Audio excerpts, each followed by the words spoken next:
I'm very glad to see you too. So, yeah. So just have this nice towel here. It's very handy. Love you guys too. So, go Steelers. I think there's a game tonight. So, yeah. So let's see. Before I start, I'd like to welcome a special guest. Let's see. Please join. Well, I believe Trump actually is at McDonald's. Which is epic. I was just watching. I just looking at the video, and like it's awesome. So let's see. Is our special guest joining me, or should I perhaps wait a minute? Hello? Oh, maybe I should wait a minute. Okay. Am I the special guest? There we go. All right. Welcome. Good to see you, Elon. Thank you. I was thinking, who the hell's the special guest? Yeah. So. Thanks for the towel. Absolutely. Yeah. So we don't just need to win the presidency, we also need to win the Senate. So perhaps to... Yeah, thank you. Yeah. All right, well, thank you, Elon Musk. Let's give him a hand. Let's do the terrible towel. I saw Elon speak in Butler, and the words he said about the American dream slipping away is exactly the reason I'm running for this Senate seat. We've got to save our country, and this is the most important election of our lifetime, right here. Yes. And I'm really honored to be the nominee here. This race is going to end in 16 days. We've got to get people out to vote. It's going to be the difference between winning and losing. And listen, everything that you're doing, thank you, and everything all of you are doing is going to make the difference on November 5th. So thank you for that. And, yeah. You know, this guy has lived the American dream. I've lived the American dream. I was born in Washington County. I grew up in, my dad was from Indiana County. My mom was from Punxsutawney, and I like to say that because Punxsutawney Bob is my opponent who only comes out every 6 years. He comes out of his hole for a few months, right? And I went to West, I played football, wrestled, grew up working on a family farm, wrestled at West Point. Went to the 82nd Airborne Division. I know we got some 82nd guys here. Combat tour in Iraq. And then came back to Pittsburgh and helped run a great company and create hundreds of jobs. So I've lived the American dream. My wife is an immigrant from Cairo, Egypt. Came to America, Dina Powell. So we both... And we want to make sure that we got 6 kids. That's not as many as him, but we got a lot of kids, right? Congratulations. Congratulations. That's a lot. We want to make sure the American dream's available for our kids, make sure that freedom, the First Amendment, the Second Amendment are protected, our Constitution's protected, and save the America we all love for our kids. And this guy's leading the charge. Thank you, sir. I appreciate it. Thank you. Yeah. Thank you. So there's... It's absolutely essential that we win the Senate and the presidency in order to affect change. That's important, and to protect the Constitution, which is under attack by a lot of Democrats, which is shocking, actually. And frankly, it's sedition. And yet they sort of really openly advocate, overturning elements of the Constitution, especially the right to bear arms and freedom of speech. It's open sedition, and nobody does anything about it.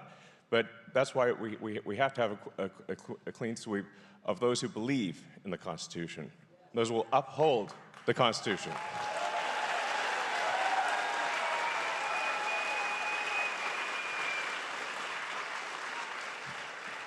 And I was just looking at the data, and just in the greater Pittsburgh area, there are about 60,000 registered Republicans who have requested an absentee ballot and have not yet mailed it in.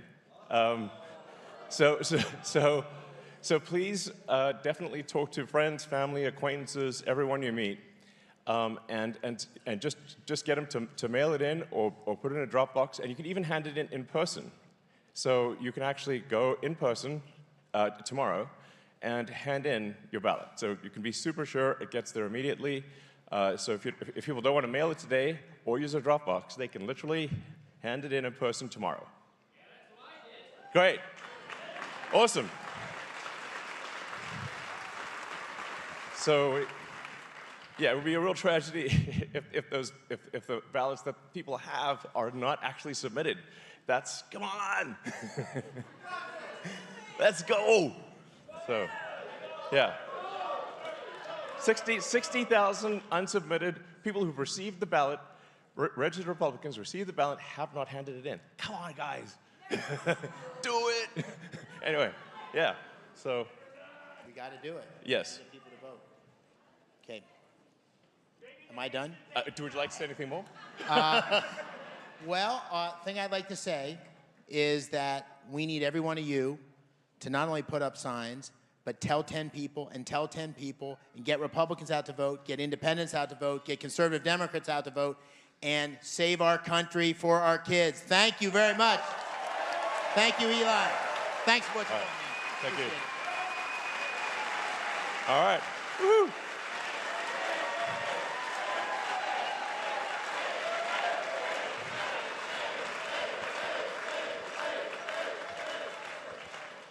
So, and then the next thing we'd like to do is to announce today's winner of the $1 Million prize.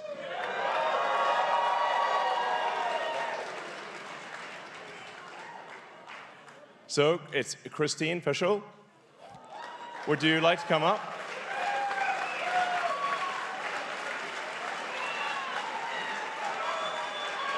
Oh, up there? Okay.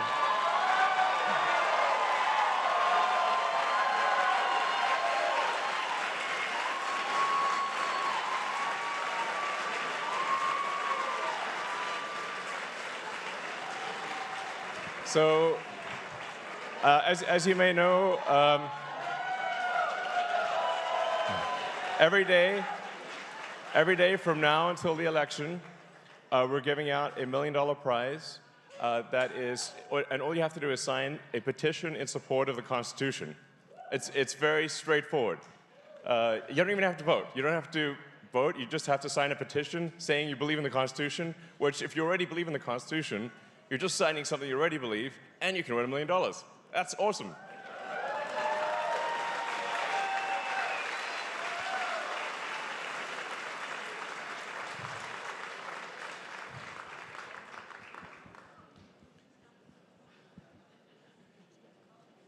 I guess this seat was kind of far away from the stage.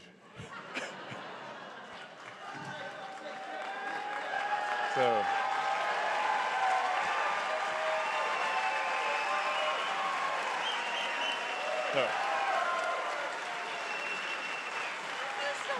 You're most welcome. Yeah.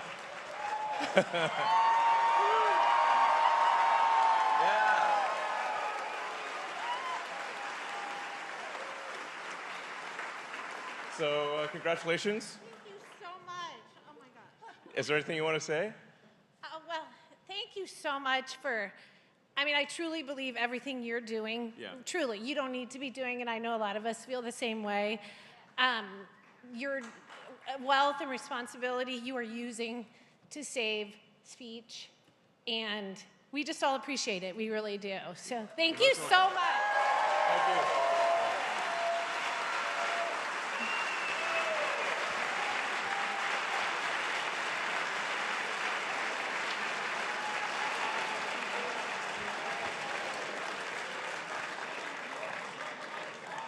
So, let's see.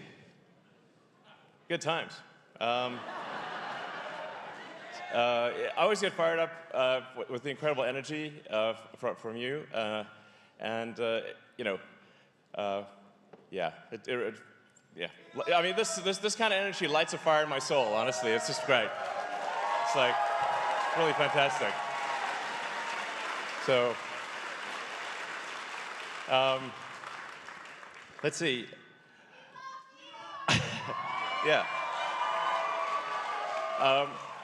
You know, some of the things I'll say I've said before because it's important to say them a few times, just to make sure people get the message, and for people out there that maybe are seeing one of these talks for the first time and maybe didn't see the other talks. So forgive me if some of the things I say are repetitive, but for people out there, a lot of them haven't heard these things at all. Most important is that the registration deadline in Pennsylvania ends at midnight tomorrow. So after that point, people cannot register to vote. So more than anything, it's register, register, register. Only have until midnight tomorrow. So definitely hound friends, family, acquaintances, people on the street, everyone you meet, to just to register. We've got to register.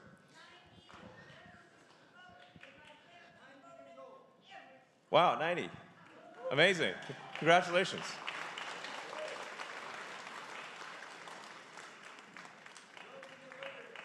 That's great. I hope I live to 90.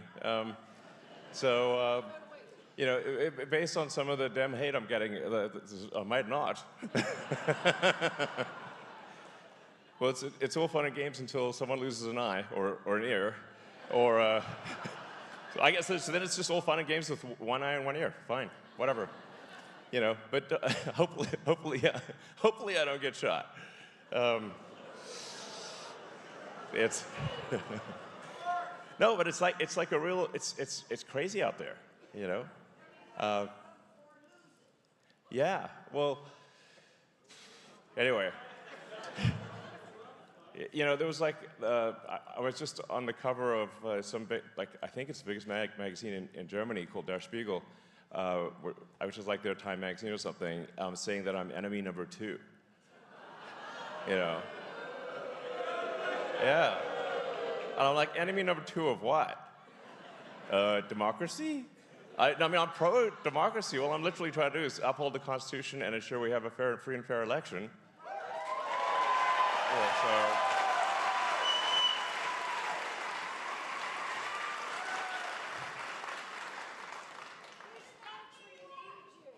Yeah, I know.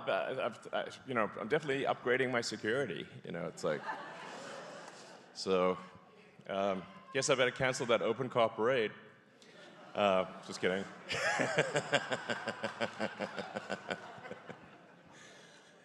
Maybe I could do an open car parade, but it's actually like a dummy version of me, and then see what happens. It's just like an inflatable version or something. I don't know, it'd be quite funny. Just troll them. No, but I have to admit, sometimes I'm a little shook by some of the things that I see. You know, like the level of vitriolic hatred on the left, which is supposed to be tolerant. They claim they're tolerant, and yet they're incredibly intolerant, and spewing hate. And you know, whereas on the right, I see people sort of tend to regard people on the left as, well, misguided, but you know, you don't hate them. They're just mistaken. They're misguided. But the amount of hate coming from the left is like, wow, next level. Yeah, there's some evil stuff out there. So, you know, I think we should embrace a diversity of views, and we should have reasonable arguments, and we should have debates, and they should be. That's the essence of free speech: is that ideas survive, you know, when they're competing ideas in the marketplace of ideas. You know, if somebody says something that's incorrect, then that can be corrected. That's what happens on the X platform. People will say something, then others will add context to it, or they will correct it, or there'll be a community note. And this applies equally to the left and right. You know, there's no thumb on the scale like there used to be. And it's, you know, there's no voice on the left that's been silenced, unlike in the past where many voices on the right were silenced. But they just don't seem to like the idea that people on the right can say what they want to say within the bounds of the law, which is startling. I mean, the reason for this petition in support of the Constitution is because the Constitution really is under attack. One prominent Democrat after another has been saying that freedom of speech, the First Amendment, is a bad thing. Yeah, John Kerry literally said that. Tim Walz. And Tim Walz. Yeah, and Hillary. Yeah, exactly. It's like a long list. They're not like, you know, mid-level people it's like the top people in the Democrat Party are saying the First Amendment's an obstacle, and then they will refer to it, you know, they use the word disinformation. Like, it's a pretty good indication that if someone's using the word disinformation a lot, they are the ones creating the disinformation. So,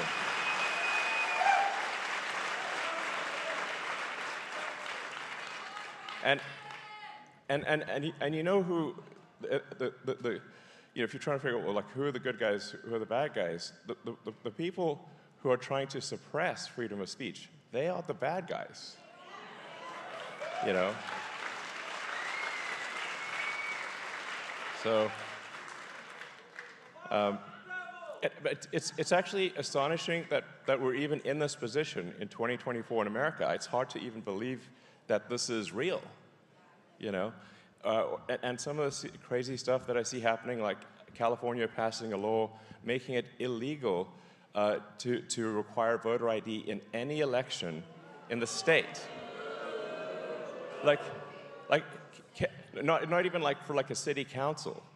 And a friend of mine went to vote in Palo Alto in California because he was like, is this real or not? And he like tried to show his ID, and it was like presenting a cross to a vampire. Like, they're like, no, put the ID away.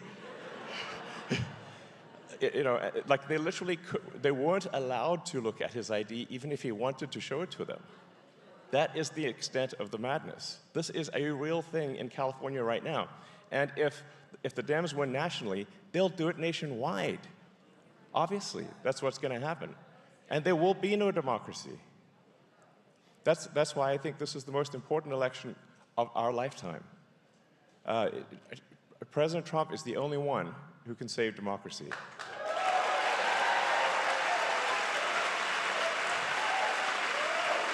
So, yeah.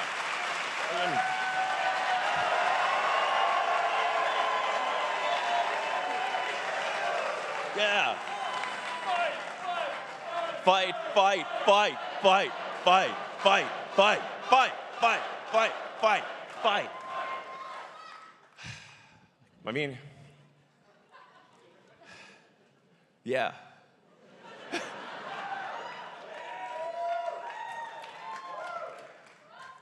I'm still blown away that that a bunch of this stuff is even real, you know, like, and every week that goes by, something crazier happens.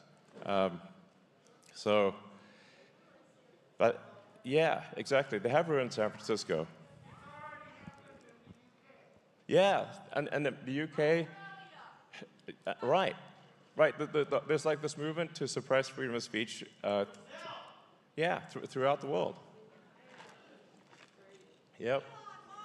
And I mean, and the thing is that if obviously, yeah, indeed, Mars 2028, you know, occupy Mars. Yeah. So, yeah, exactly. We want to do exciting, inspiring things that make you look forward to the future. You know, like sending people back to the moon, sending people to Mars, exploring the solar system. You know, if you think of like, if you ask probably anyone in the world, what was the most inspiring thing that humanity's ever done? I bet a lot of people would say, we went to the moon, you know? And yeah, well, but the fact that, you know, us humans, you know, with all our issues and challenges, we're able to go to the moon. And even though it was only a handful of people that went to the moon, in a sense, we all went there. We went there sort of with them. We had that experience. Well, I was admittedly 1 year old, but I saw the videos. And it was incredibly inspiring that is something that humans could do. But we want to do more than that in the future. We don't want that to be the best we ever did. We don't want that to be our high watermark. We want to go beyond. And we want to have, like I said, a permanent moon-based alpha and a city on Mars and you know, I think go through. I mean, basically the entire solar system would be sick. You know, we want sci-fi to be real, not just fiction forever. You just generally want to think about the future and say that, well, there's going to be exciting, inspiring things that are going to happen that are better than the past. And that's what makes you look forward to the future.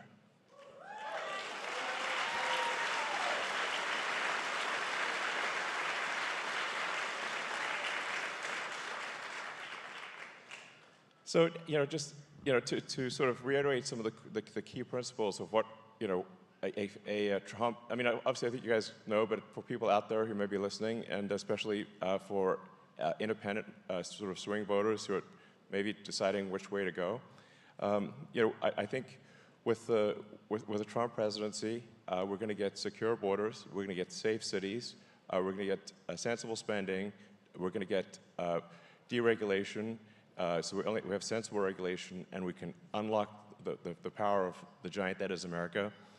And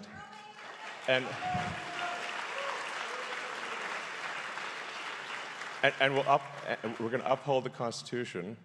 We're going to strengthen freedom of speech, right to bear arms, and the freedoms that people treasure, and reduce the burden that the federal government places upon the states and the people within the states.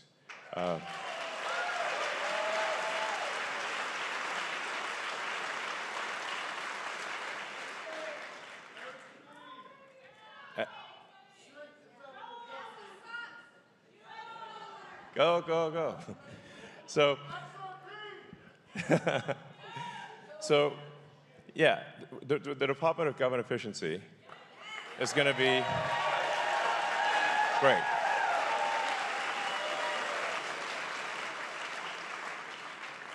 You know, what that's going to do is really just take a look at all the federal expenditures and say if something is not, if you're not getting great value for money for your hard-earned tax dollars, cancel it.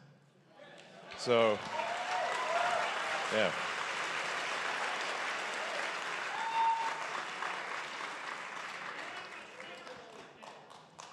And I would regard this as, I would like to say it's a hard job, but actually it's not because there's so much waste. So I actually think this is a fairly easy job, although it will get a lot of opposition naturally from the entrenched interests that get the money and do nothing, you know, nothing good with it. They'll be grumpy about it. But the American people will be very happy that their tax dollars are being spent in a much more sensible way.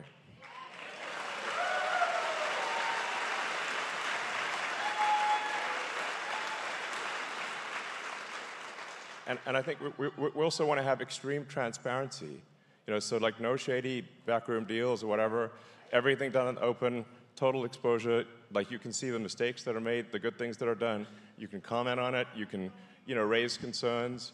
We want a transparent, open government, and, you know, because there will be mistakes that are made, but you want to, if there's with transparency comes trust. You know, and then you can see, oh, okay, we made a mistake, we'll fix that, we'll do that, you know, and then you know.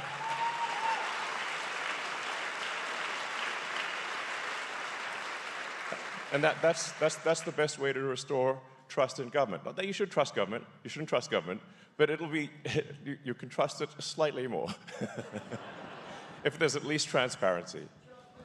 So those are all the things that I think we get with Trump. On the other hand, you know, with the sort of the dem machine, you know, so there's like almost no point in attacking Kamala personally because she's just a puppet of the machine. But if the dem machine takes over and has another 4 years, we'll obviously see wide open borders. We'll see our cities get less safe. We'll see extreme spending. and inflation. We'll see the freedom of speech get taken away or severely undermined. We'll see the Second Amendment, right to bear arms, severely undermined. They've said they're going to do this. This is not like a secret agenda.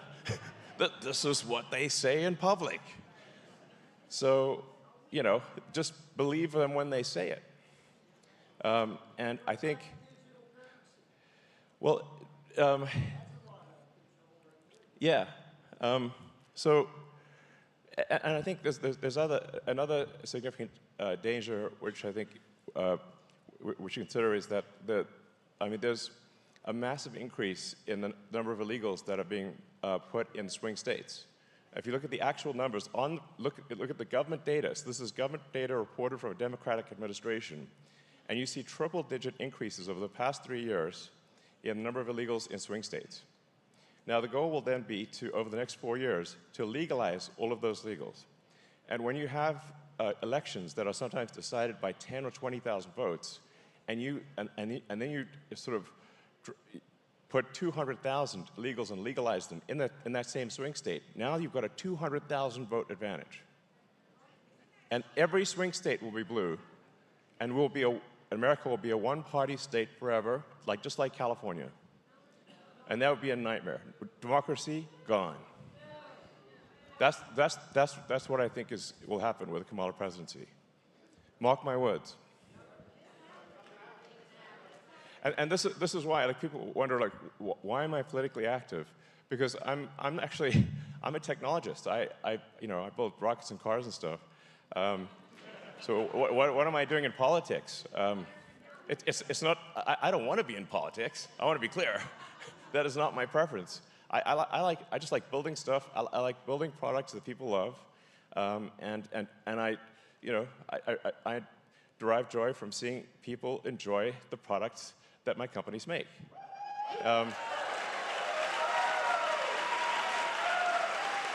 So I like making products people love, and that's what I normally like doing, and I actually don't like politics at all. I hate politics. but the stakes are so high here that I have had no choice but to take a stand. So it's not something I want to do, and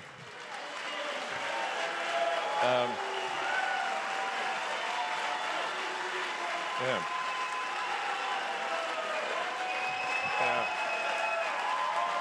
Yeah.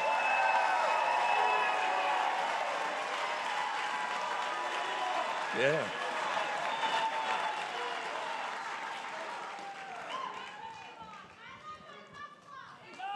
Thank you. Yeah, sweet. Yeah, anyway, so dramatically increasing my risk of being assassinated and engaging in politics are not what I want to do. I do not have a death wish. But the stakes are so high that I feel I have no choice but to do it, and that's the reason. So.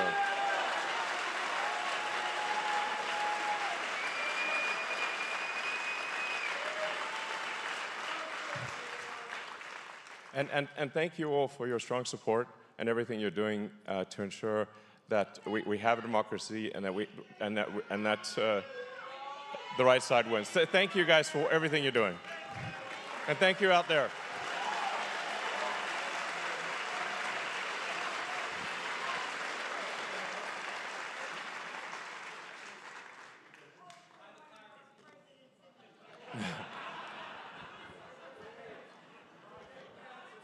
So, yeah, I mean, to everyone out there,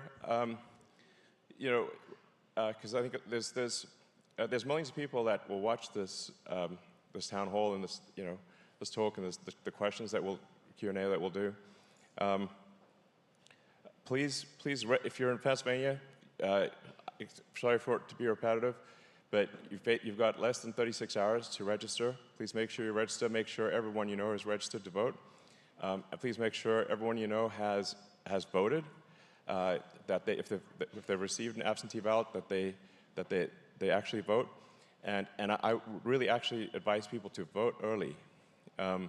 So vote immediately. And you can go in and it's kind of an odd nomenclature because it says absentee ballot, but you can actually take your absentee ballot and hand it in person. So then you're like, okay, then you know it got there. You're literally handing it to the person. You can, I guess probably take a picture of it or something. But that's incredibly important.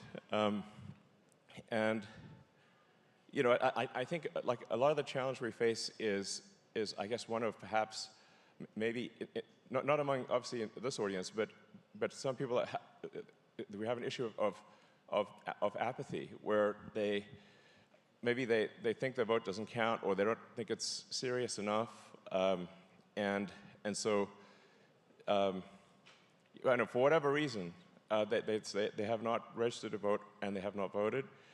So it's just really important to go out there and explain the importance of this election and how democracy is on the line. And this, I think, this might be the very last election that's a real election. And it's the most important election in your lifetime. And if there's any election where you ever vote, it should be this one.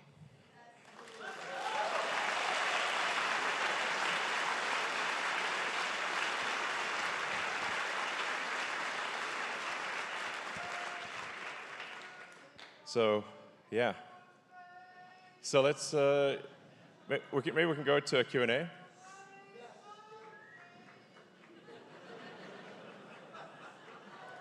So we can start Q&A if anyone would like.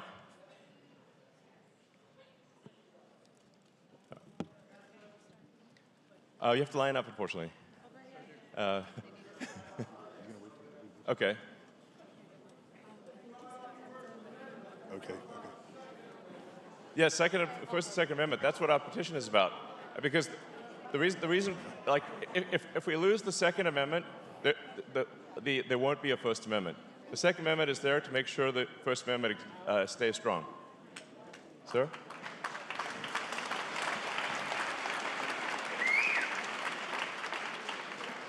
Elon, my question is for both you and for Dave McCormick, your guest here tonight. Both of you have experienced incredible success in business, and you're both self-made men, truly the embodiment of the American dream. I want to know what Dave can do and what you can do in taking that same opportunity to Washington so that others can experience it as well. Yeah. Well, I think the things that we've talked about will have a big effect. The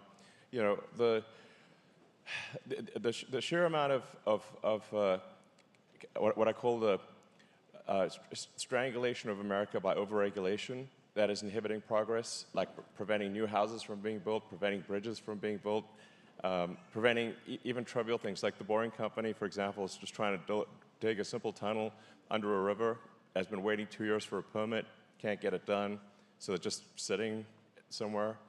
I think when Reagan did deregulation in the 80s, there was unleashed a wave of prosperity. I think that's a super big deal. The other thing that's very important that I haven't touched upon is that we need to make sure that America that you get ahead purely as a function of of your talent and hard work, nothing else. So. There's like racism, sexism in any form is bad. Doesn't matter who it's directed towards. And we want to have the land of opportunity. It means that you're as good as how hard you work and how talented you are and what contribution you make. And that should be that should only be the only thing that matters about getting ahead.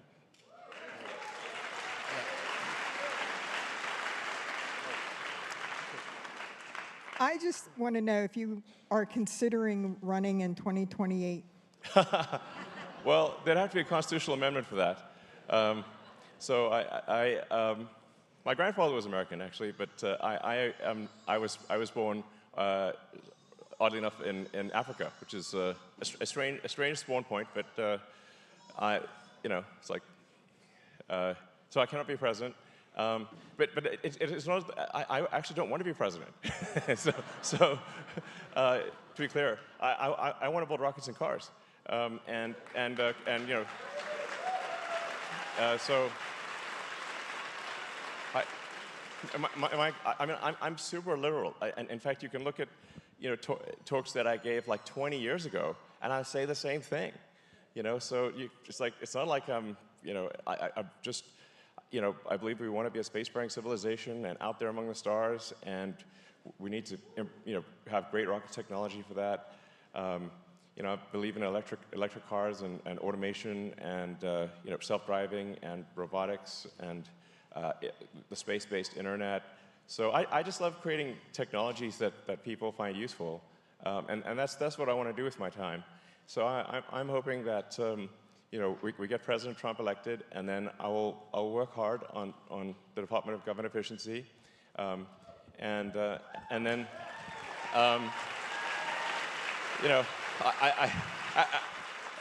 after that I hope I can not be in politics. That would be my hope.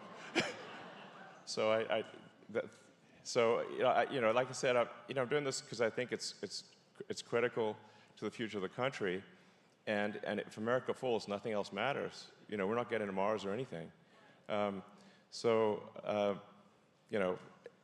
I've talked to a lot of people, like leaders in business and technology, because I was like, guys, you should really, you need to go out there and fight hard, because if America falls, your company's going to fall with it. So why not? I wish more leaders in business and technology would put themselves out there. Like they usually agree with me and they support Trump, but they're afraid of saying so. And I'm like, man, the stakes are super high. Fortunately, more and more people are sort of, coming out of the closet, type of thing. It's like, so like saying they support Trump, it's like, it's like, maybe it's probably the most rebellious thing you could do in San Francisco, but it's like, by a long shot. That's, anyway, I'm not a natural politician, nor do I wish to be. I just want to make, cool technology that you'll love to use. So, all right. Sam, Elon, just to respond to Sam's question, what the Democratic Party is running on now is not only anti-business, it's anti-success. And anti-business is these huge regulations that are stifling businesses, whether it's dairy farms or SpaceX, and everything. I mean, fracking. I mean, you don't have to ban fracking to ban fracking. You just have red tape and bureaucracy and all sorts of stipulations that make it impossible to succeed. And on the personal success side, we need to give every single kid the opportunity with great schools to be everything they can be. Our school system needs to be totally renovated to give everybody an opportunity. Not everybody needs to go to college. They just have to have the skills to have a great career in the American dream. Yeah, exactly. So, yeah. Well, let's see, next question. Hi, Elon. Like Donald Trump, and like yourself, I think, I am the survivor of an assassination attempt. Well, nobody's gotten close enough to shoot a bullet yet. Okay. Well, like Donald Trump then. There's a couple of people that have tried to get close, but they were arrested before they got close. Good. Yeah. That's good.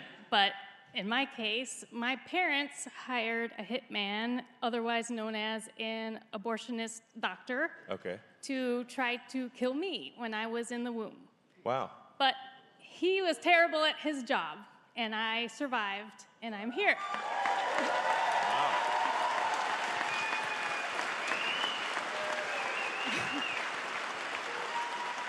Thank you. Well, I'm glad you're here. Thank you. But, so needless to say, I'm very pro-life. Yes. But even without that, I would be pro-life, not even based on religious reasons, but just the moral and rational, logical reasons. And I know that you're a rational person, and you are pro-humanity. Yes. And I love humanity. I do. I'm just wondering if you would ever consider publicly supporting the pro-life movement. Yeah, I mean, so obviously this is a contentious topic, if there ever was one. It is perhaps the most contentious topic. And to be clear out there, President Trump has been clear that he will veto a national abortion ban. He has said that because the Democrats have said that he will apply a national abortion ban, and that is causing a lot of sort of independent voters to actually not vote for Trump because they think that he will implement a national abortion ban. He has been very clear that he thinks it's a states' rights issue, and he will veto a national abortion ban.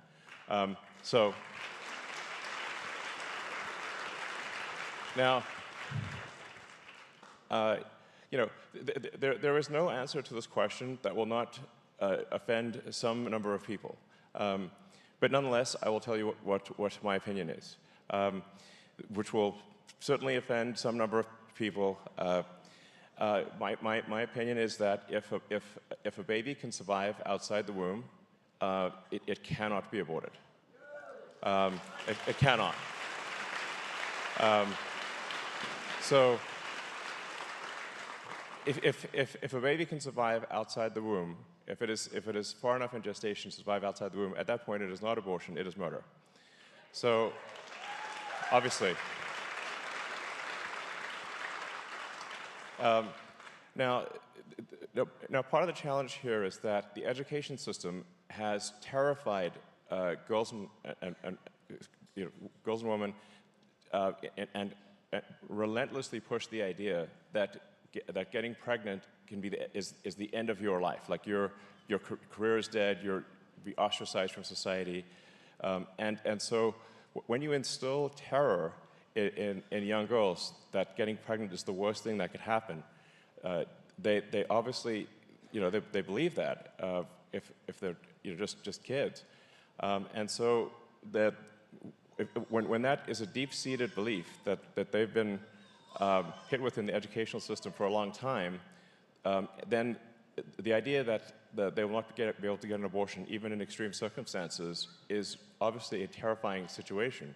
And they will not vote for any candidate who might,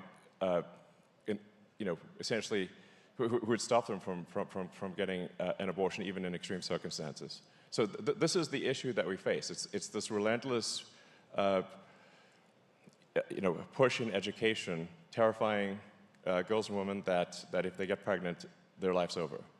And the reality is, there's nothing greater than having a kid. And so,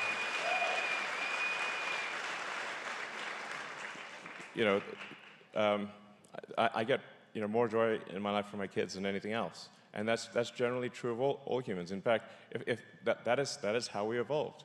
It is a very natural thing that you will love your children. So in fact, having a child will make you happier than anything else in your life ever.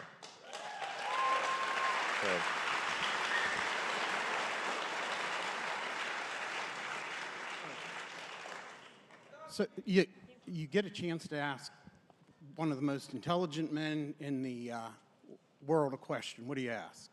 So, what are your thoughts on clean energy as far as nuclear energy, nuclear power? Sure.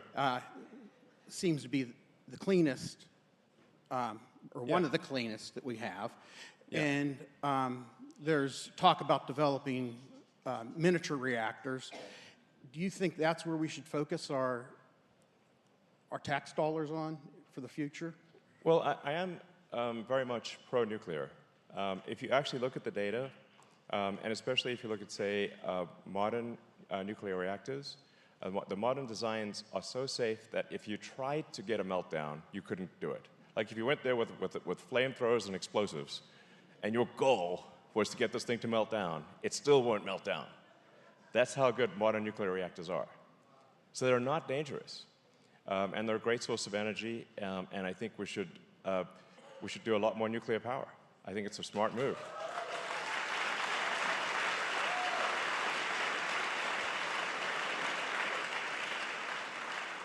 You know, when in Japan, when they had the tsunami and they had the Fukushima reactor was taken out, I had people in California asking me if they should be worried about the radiation coming from Japan. I'm like, definitely not. That's insane.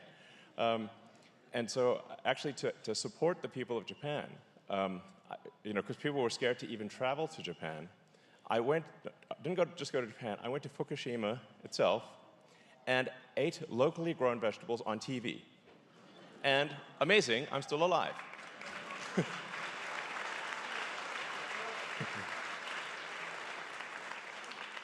Wow, can you believe it?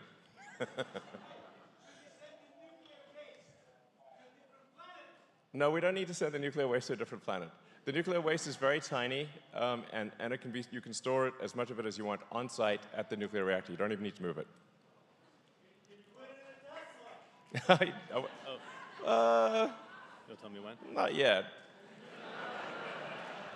So, anyway, I just said we should be less scared of nuclear stuff, and it doesn't take long to just. I mean, if you just read like even Wikipedia level stuff, it's going to make it clear that it's not as scary. It's not a scary thing. Now, if to sort of maybe sort of wax scientific philosophically, scientifically, the real massive energy source in our solar system overwhelmingly is the sun. So the sun converts roughly 4.5 million tons of mass to energy every second, and it's very reliable and requires no maintenance and no servicing. It's pretty great. No service for like all that energy. So long term, by far, the most amount of energy we'll get is from the sun. The solar energy exceeds all other energy by a factor of 1 trillion, like literally, not an exaggeration. So, yeah.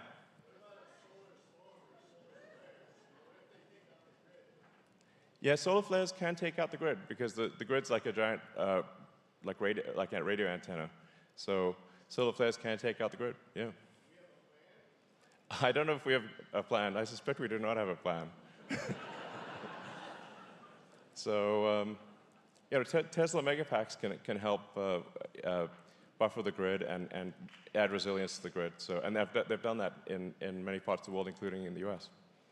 So, let's see. So, yeah. Well, first, thank you for everything, Elon. You've just been incredible for the last 20 years. My question is about the election is, are you concerned about the rise of AI, especially foreign governments' AIs, on our election system? Yeah, I think we should just, in general, be wary of AI, domestically or internationally. Yeah, I mean, I think that, I think like most likely, I think it's 80% likely that AI makes the future great, and 20% that it makes the future really bad. So we want to maximize the probability of it being good. And I think we should be on the lookout for any manipulation domestically or internationally through the use of AI. It's going to happen.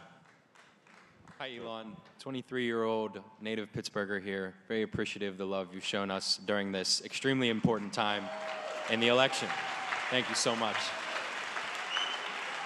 My question today, Elon, is I know you're familiar with Pittsburgh because of the work we've done over at CMU in the machine learning, machine discovery field. Yeah. And my question today is... Carnegie Mellon is an awesome university, actually. One of my sons is headed to CMU next year. Great, great. Yeah. My question today, Elon, is in regards to the rumored government efficiency role that you and Trump have spoke about. How can you use this role to work AI in the right direction for all people, not just people like myself who work in the field, but for everyone. I think for young voters like myself, it's something that concerns us as we look forward. So how, as you get more entrenched in public policy, can you help us there? Well, I'll answer that, but I would actually like to hear what do you think I should do? My I mean, thoughts. I'd like to hear. Like, you know, Absolutely. I'm looking for feedback here. Is what I'm saying. Yeah. Oh, congratulations! Awesome. Awesome. Yeah, great school. My thoughts are that So it's probably the best robotics college in the world. So it's a shaky road forward, and I agree with you. I think 20% could be bad, and 20% could be phenomenal.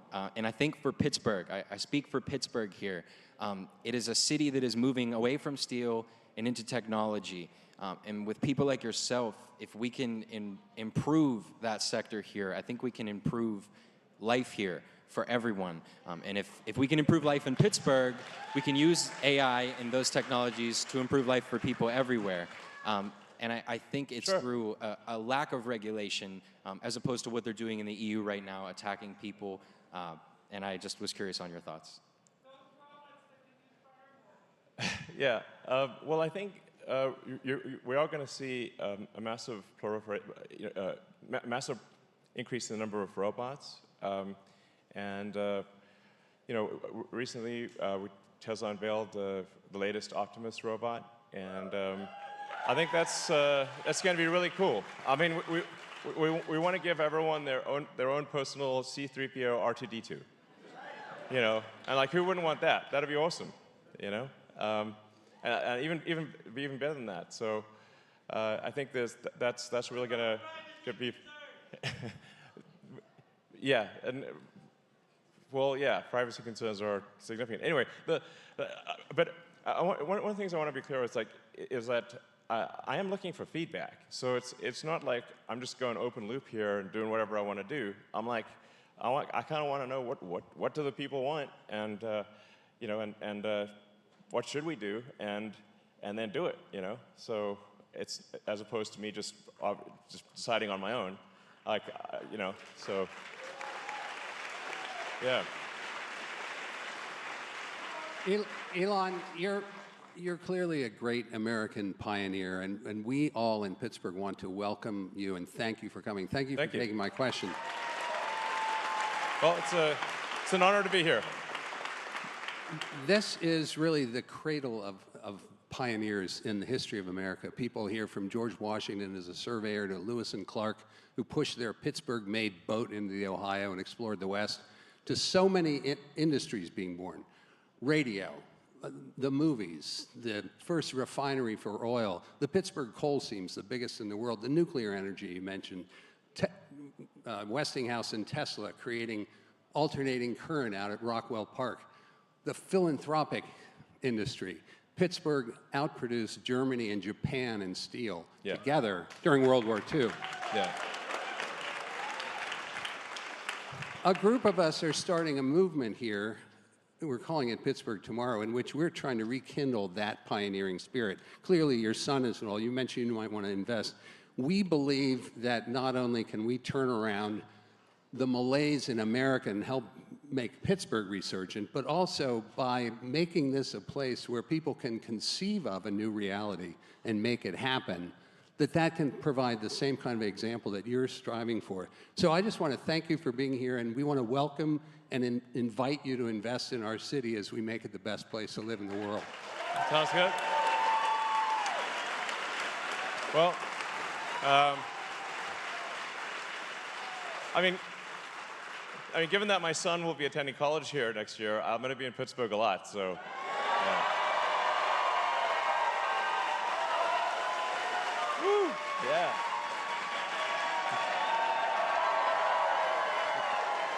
Going to be waving this towel quite a lot. Good exercise. Loosens you up. Hi, I'm here tonight as a sex trafficking survivor.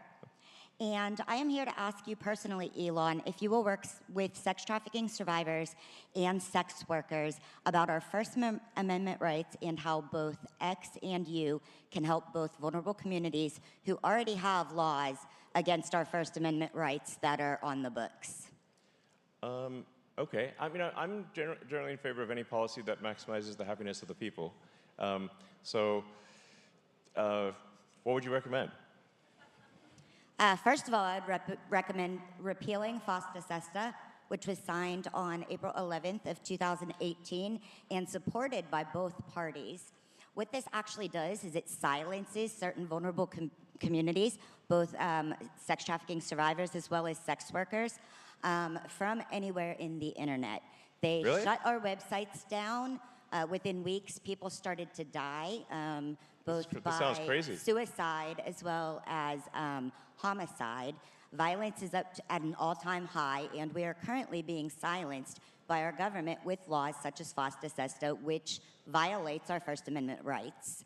And as a child sex trafficking survivor and a full-service sex worker of over 25 years, I can tell you that the resources in Pennsylvania for sex trafficking survivors are going to police to arrest full-service sex workers instead of protecting anybody.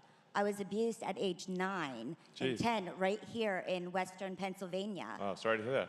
Thank you. And over 30 years later, there are still 0 sex trafficking survivor resources, and police continue to arrest full-service sex workers and say that they're helping the children, but they're not helping any children.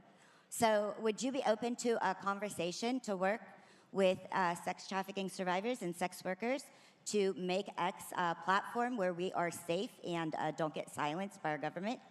Well, as I've said very clearly, I'm in favor of anything that supports freedom of speech.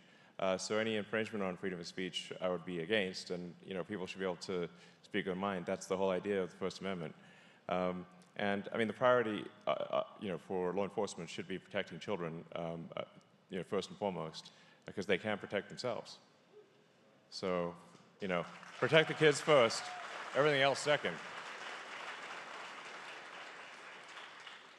Hi, Elon. Thanks so much for being here. As you know, you're an inspiration to us all, but mostly you're really an inspiration to the young children of America who want to be able to dream big and who want to be able to do things. But the federal government, with the Department of Education, puts a firewall behind that. They don't allow our kids to dream big. They don't allow them to have free thoughts. They're censored in the classroom. They can't talk about the open discourse that you encourage on X. So you're doing that on X, but what can we? I'm a mom of 3 kids. How can we make this happen in schools so that the kids can dream big and achieve what you're dreaming? Right.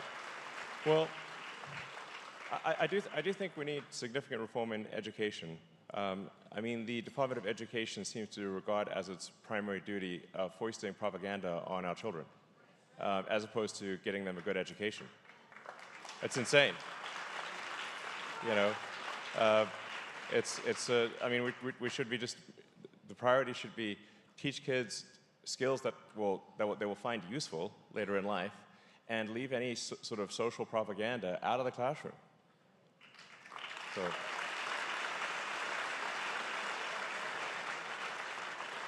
Okay, I got a foreign policy type question for you. So in Israel, they have free healthcare, they have free college. We don't have it in this country yet. Every year we send them $3.8 billion. Last year, in addition to the $3.8 billion, we sent them another $14.3 billion.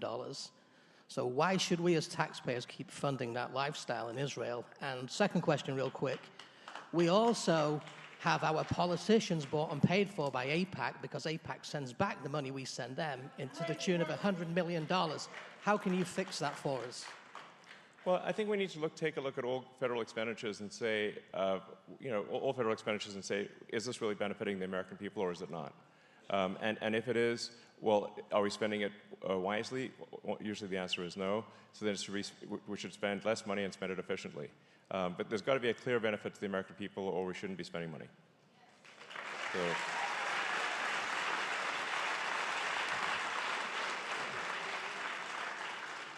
Elon, I just want to say I'm a huge fan. I wasn't an X user. After you bought it, I became an X user. Thank you. Please encourage everyone you know to you know, Premium. I'm a premium X user. Thank you. Yeah. Yeah, I'd just like to thank everyone who's a sort of a paid subscriber on X. It's really important because you know, otherwise we're totally beholden to the advertisers. You know, so when you subscribe, you're helping with freedom of speech. So thank you for subscribing. Yeah. And as I became an X user, I did bought a Tesla, which I love. Great. And just recently, I ordered Starlink because of what you did for all the hurricane victims. Great.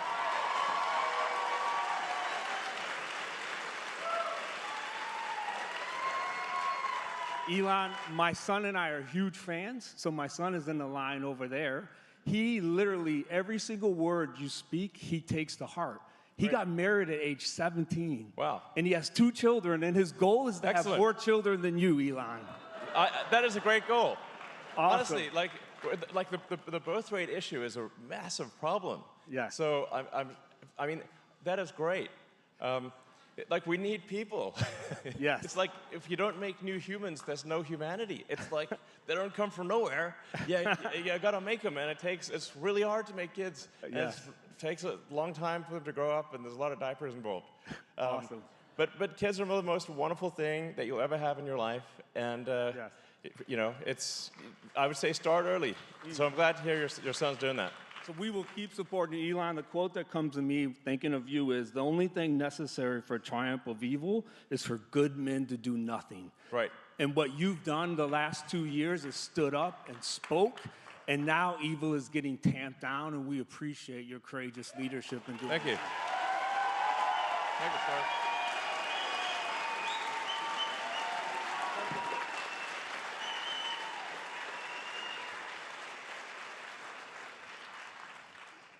Thank you, Elon.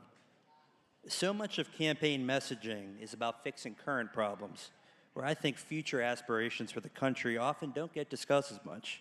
You obviously have some pretty large goals for your companies. So with years of good leadership and common sense policies implemented under a Trump presidency, describe your utopia America and describe the long-term achievements that you believe can be possible. Thank you. Sure. Well, first of all, I should say that I think America is great. So, and I think we want to make sure that the fundamental elements that have made America great remain in place. You know, and those fundamental elements are freedom and opportunity. So maximizing individual freedom, minimizing government interference, and making sure that you get ahead as a function of your hard work and talent, and that's the only thing. If we have those fundamental things, and we you know, then the Constitution stands strong, America will get greater and greater. So that's really important. But to your point, like, we have to have a combination. We have to do both things. We have to, you know, solve the problems that we face, but we must also have exciting, inspiring goals. Because life can't just be about solving one miserable problem after another. I mean, that's like, it's hard to get fired up about, okay, we've got another problem to solve. There's got to be things that you're excited about in the future, that move your heart. You know, you're like, wow, I can't wait to see that happen, you know? So that's the kind of thing where you like, you know, where we want optimism about the future, optimism that is grounded on realism. So, you know, I think, you know, grand projects, you know, revolutionizing the transport, you know, I mean, obviously I've got some ideas, and probably other people have ideas too. You know, I think it's possible, although I'm not really involved in medicine outside of Neuralink, I think it's possible for us to have a revolution in medicine. You know, like, there are actually a huge number of drugs that are stuck in approval at the FDA that can help people. And they're just stuck in bureaucratic molasses. And a good friend of mine was telling me a story that fortunately had a happy ending, where his his mom was diagnosed with brain cancer. And she, the oncologist said, there's no chance, it's, she's got maybe 4 or 5 months to live. But my friend is a very smart, determined person, and he searched, for, he talked to every smart person he knew, and he found someone who said, yeah, actually, there's a drug that's in trials that you take this pill, and it actually makes the brain cancer go away. Literally, you just take a pill. He's like, what?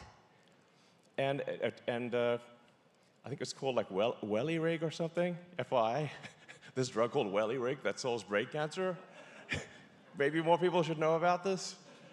And I think it's in trials at Harvard or something. And it cured his mom. And so that just happened. I think it was like this year. But if we could just be faster about getting, amazing drugs through the system, a lot more people would be alive. That's the kind of thing when I say like regulation overregulation kills people. We've got helpful drugs stuck in approvals and not help, and it could be helping people, but they're not. That's crazy, So simply expediting drug approval and the FDA, I think, will save millions of lives. So.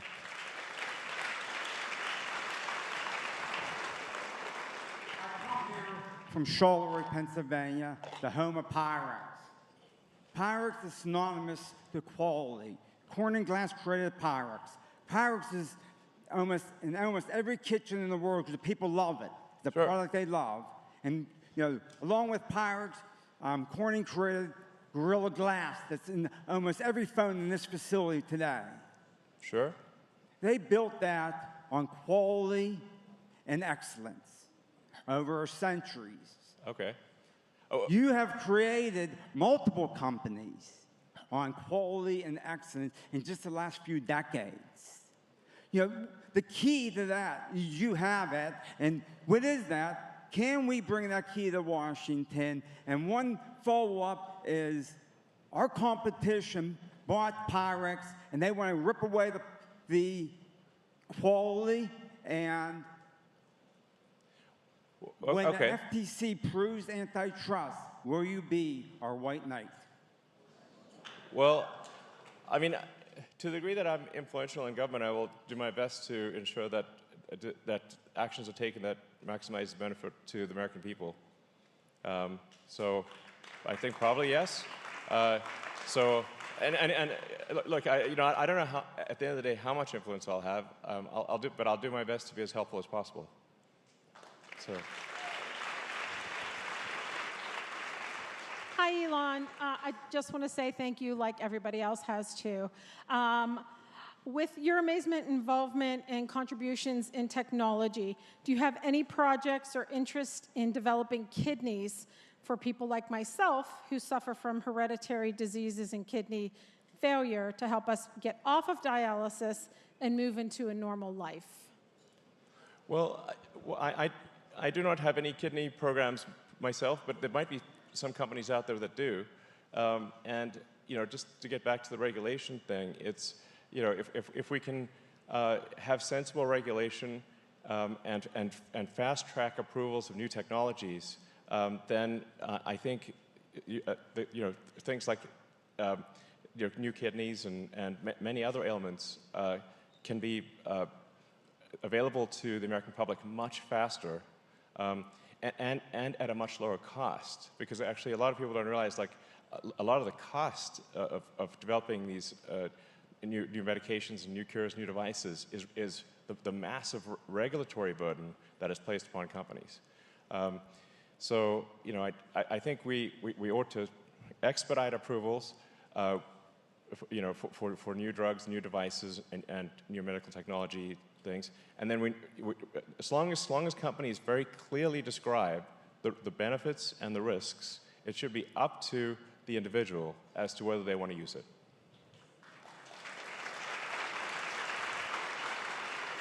Hi, Elon. And it's to tag on the question about Doge and the healthcare expenditure. Because I'm a heart surgeon. I'm in the practice for 25 years. So I've seen so many inefficiencies. Yes, absolutely. When I talk to doctors, they tell me everyone, they're mired in bureaucracy and administrative stuff, and then they get sued, sued to bankruptcy sometimes, and it's just crazy. That's right. $4.8 trillion we spend, and still very inefficient and highly costly. So my question to you is, Pittsburgh, we have a very well-reputed 3 healthcare systems, UPMC, Allegheny, and WVU systems, to provide the domain knowledge. And we have a Carnegie Mellon for engineering talent. So we needed a third guy like you who can do the impossible things like bringing the astronaut from the International Space Station down, or catching a 250-ton rocket with 2 chopsticks, or build a 100,000 server farm in 19 days, which normally takes 4 years. So I think we need a guy like you, impossible, to create a healthcare AI, and Pittsburgh will be a great place to do it. So can you able to do a healthcare AI here? I think AI is going to be incredible for medicine. Actually, as it is for Grok right now, you can actually upload a PET scan and ask Grok to analyze the PET scan for you, and then you can compare that to what a doctor tells you and see what the difference is. Like you can literally upload your image to Grok, and it will analyze your MRI, your PET scan, whatever the case may be, and tell you what it thinks the probable issue is. And that's with Grok 2, and Grok 3 will be out in a few months, and it'll be 10 times better. So I think it could be really helpful to medical professionals and to individuals. So I think there's a lot of amazing potential. I think there's the potential for us to have an amazing, exciting future, but we just have to work hard to make that happen. And to circle back, I think essential to making that happen is electing President Trump. Indeed. Let's do that again.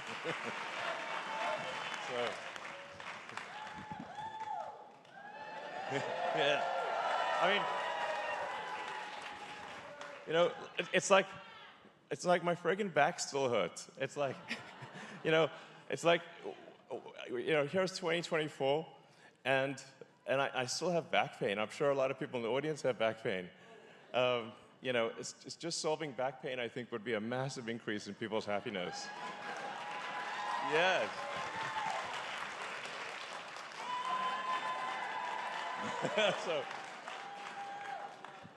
Well, God bless you, Elon. God bless you for what you are doing for our country.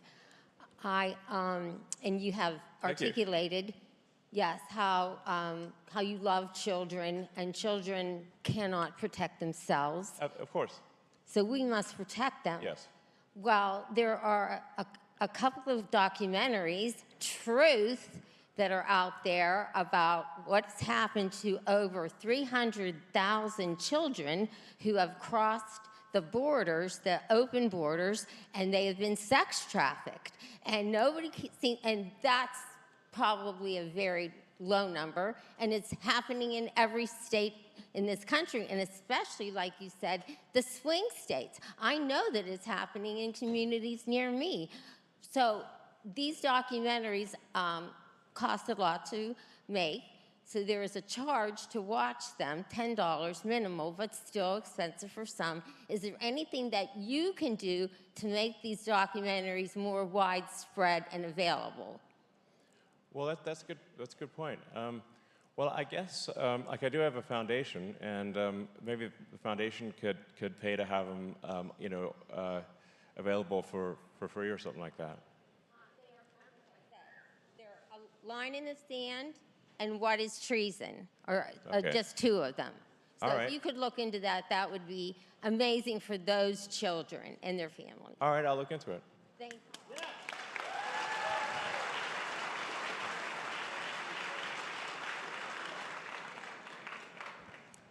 Hi, I love my Tesla. Thank you. And I admire your ability to define what your vision is and to work backwards and engineer solutions to successfully achieve solutions to those. And thank you for applying those to our Constitution and to help restore our representative republic.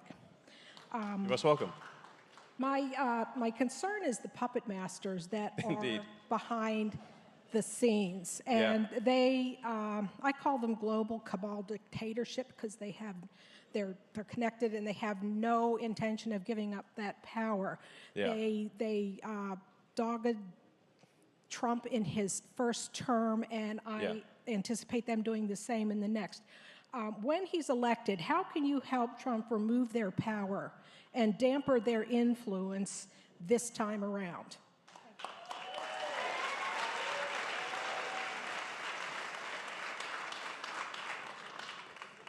Well, yeah.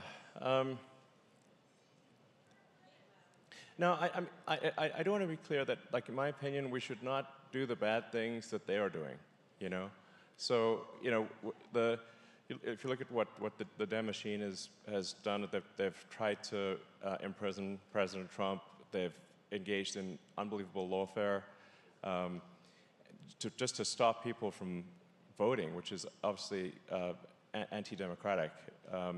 But I think the right thing to do is not to do what they've done, but rather to reinforce the strength of the legal system and for there to be some kind of punishment for engaging in lawfare. So, you know, one should not respond to corruption of the system with corruption, but with removal of corruption.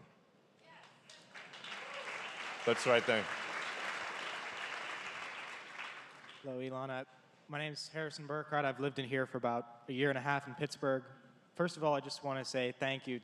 You've been I've looked up to you since I was 8 years old, and I'm 19 now, so that's obviously a significant amount of time. And, well, thanks. And I don't know, with everything you've done, you were against lockdowns, you've endorsed Donald Trump, you're trying to protect the American Constitution. You've proven to me that I chose the right childhood hero, and I just want to say thank you for that. Well, and it's kind of you to say. Thank you, sir. Thank you. So my question for you, you've talked a lot about how you want to minimize government intervention and all that. And I was just wondering specific things. I know, for example, John F. Kennedy wanted to blow the CIA up into 1,000,000 pieces. Yeah, maybe he should have not said that. Is there anything specific that you want to destroy like that? You know, you don't want to, you know, definitely don't do open car parades after saying something like that. So, no, I think we obviously want to not have corruption in government, and in general, we want to have smaller government. Because the larger government gets, the less individual freedom you have. And I think, you know, that's really the core, like, as I said, the core things people have said for many years, from the founding of the country, was that's freedom and opportunity. And we want to and your freedoms have just been eroded year after year with more and more government laws and regulations and regulatory authorities. When I looked it up, there's like 428 federal agencies. That's like almost 2 per. Unconstitutional. Yes, indeed, unconstitutional. So, like, what the hell do you need 428 agencies for? Like, why do you even need 100? This is crazy. So, you know, they're currently making new agencies at a rate of 2 per year. And every one of them is chipping away at your freedom. So it's essential for us to unwind that process and restore your personal freedom. And with that will come great prosperity and personal happiness, I believe. Yeah, go ahead. Sure.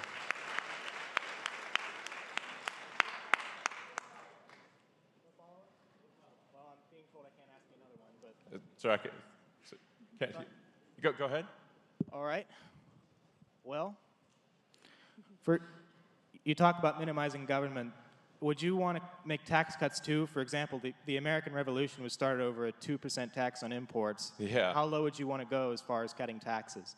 Yeah, it's pretty wild that a tiny tax on tea started the revolution. And now we get the living daylights tax out of us, and nobody seems to, there's no revolution. I mean, you get, you get taxed on what you own, you get taxed on what you buy, and you get taxed on what you own. And it's like, okay, this is, taxes, taxes, taxes, and and then what does it get spent on? A bunch of the stuff it gets spent on you don't even agree with. So that's why we need to reduce the size of government and just spend less money and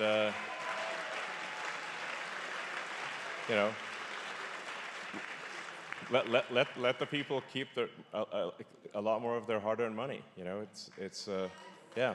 So. Hi, Elon. My name is Denise, and I run Pennsylvania Women for Trump. We're Pennsylvania's largest grassroots group, and the best day of my life is when you bought Twitter. It was so freaking awesome. Thank you. Woo! And I do have a point to make. I do want to come work for you, and I know your best friends here, and I gave them all my information. But anyway, I would like to know if you have a solution to Big Pharma. As a mom of 3 kids with autism, I would like to know, what are we going to do about these people poisoning our children? Yeah. Well, I think transparency and accountability are very important. So now, but in my opinion of Big Pharma is that there's good and bad. It's not all bad, obviously. There are many life-saving drugs that are developed by the big pharma companies and small pharma companies, but there are also mistakes that they make. And so we just need to make sure that the system is actually helping the pharma companies bring life-saving cures to market faster, but also that there should be some punishment if they do bad things, just like for any company. And that's, I think it's, those are just basic common sense rules. So. My name is Madison. I'm 22 years old, and I just started my first position in industrial controlled cybersecurity. So like everyone else, I want to say thank you for the inspiration you've been in technology. It's been nice to look at you and what you're doing and see kind of the issues and some of the possibilities in that realm. But for political questions, because I'm assuming that's more appropriate for the venue. And to be clear, the kind of questions that are the best questions to ask are what do you think people out there would like to know the answer to, or if there's a comment or a question that you think maybe millions of people would like to know, that's what we're optimizing for here. Yeah. Okay, so on that note, I kind of want to go back to the robotics and AI technology developments. I think that regulating the technology itself is a vain effort, and you've obviously worked in the development a lot. Can you speak to kind of what you've seen about human-centric development? Because I think that might be the only thing that's going to protect us from things getting out of hand. Yeah, I'm not sure I totally understand the question, but I do think that any given technology that's developed, the goal of it should be to help humanity and to bring joy to people. And help people, so that's and I do, to be clear, I do think there is a role for regulators. Just like there is a role for referees in a sports game. Like every sports game has referees. Tonight's Steelers game got referees, and it's a better game for having referees. But you don't want to have so many refs on the field, that the running back can't even get through them. It's like I can't catch the ball because I have this 20 referees in my way. That's the situation we have in industry today. Is far too many refs on the field. Sometimes more refs than players. And if you saw that in a sports game, you're like, this is crazy. But I'm not. I want to be clear. I'm not saying no regulation. I'm just saying sensible regulation. You want the right number of referees in the field, but not any more than that.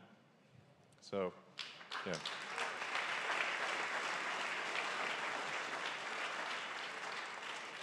Hi, Elon. Thank you for everything you've done recently to help save our country from ruin. It's really appreciated. You're most welcome.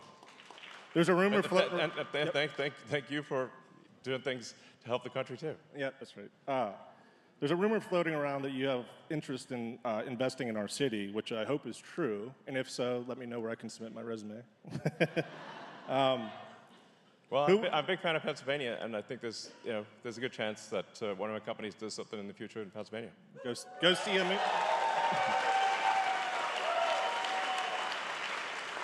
Who we vote for in our office will ultimately shape the future of our country. If that statement is true, the most important members of our society that we can think about when voting in elections would be our children and our grandchildren. Since they are not eligible to vote, and we have others voting for selfish reasons, what would be your thoughts on reshaping voter eligibility? Some sort of criteria or guidelines that must be met in order to vote? You mean like changing? Being an active tax voter. Oh, okay. Well, I mean, frankly, I'd be happy if it was just that citizens voted. I'd call that a win. If we could just make sure that only legal citizens can vote, which is how it's supposed to be, I'd say that'd be quite a victory compared to where we are right now. And I think having more transparency on elections, maximum transparency on elections, and as I've said before, I think we should not allow voting machines of any kind. I've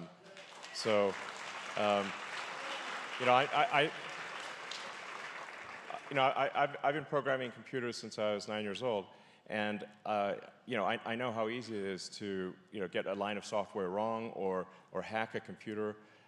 And so I think the last thing we want to do is have electronic voting machines. We want paper ballots in person with ID.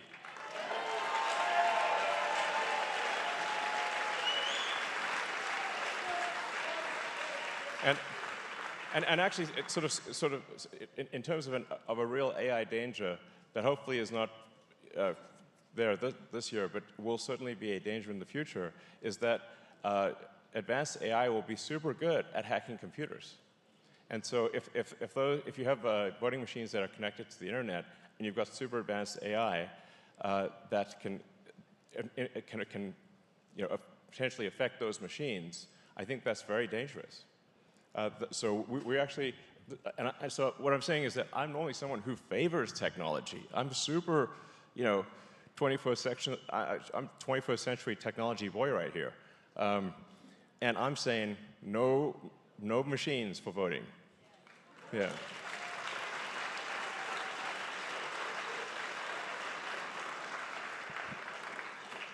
Hi, Elon. My name's Andy. I'm a technologist. I consider myself like you in that way. Sadly, I missed you at the Robotaxi event last week. I actually got a ticket, couldn't make it, looked amazing, super excited for the future. Thank you for being here. On to my question. I was disappointed by the current administration's lack of inclusion of you and Tesla at the EV summit. Yeah. Tesla is a truly great American company that should be cherished for its technology that's advanced humankind and provided a large number of American jobs. My question is, how can the Trump administration kindle the growth of the automotive, EV, and autonomous tech industries? Well, honestly, I go back to minimizing, government intervention. In general, I'm very much in favor of small government, and that there shouldn't be incentives, tax breaks, or for anything at all. That would be no incentive tax for anything at all, whether it's that includes oil and gas, electric cars, nothing, no incentives for nothing, So, so the tax code is like, I mean, you could fill this room with the tax code. It's like so-called. I think only an AI could even understand the tax code. Maybe. I think we want to have a tax code you can actually read, both as a human. Instead of having it might be upwards of 1 million different tax breaks or tax loopholes or whatever. It's insane. So like I said, I think we want minimal government action and maximum freedom for the people, and that is what leads to the highest level of prosperity. Yeah.